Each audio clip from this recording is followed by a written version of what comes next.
Hey guys, yeah, this all has to do with the debate over how much public funding charter schools should get and where that money should come from. You may remember back in March, the State Board of Education made that surprise decision to settle a 2017 lawsuit.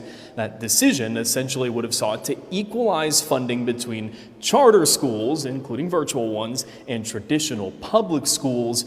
That move surprised a whole lot of people, including lawmakers, because it really would have upended that funding system. Today, the State House sending a bill to the governor that would put the brakes on that decision by the board. Instead, it would use medical marijuana money to boost building funds for smaller school districts and for physical charter schools, but not virtual charter schools.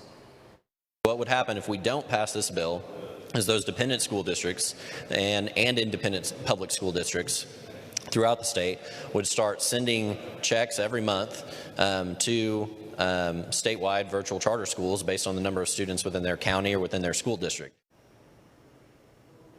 State School Board Association praising that bill, saying it's a step toward equalizing building funding across the state and across school districts across the state. State Superintendent Joy Hoffmeister also praising the bill along similar lines, but also saying it was a critical step toward resolving a number of lawsuits that have all sprouted up around this, and of course that one from back in 2017. She pointed toward a State Board of Education meeting, the one you guys mentioned, that is underway right now. We have a live picture of that meeting. You can see they are behind closed doors at the moment. It's been that way for about a half an hour.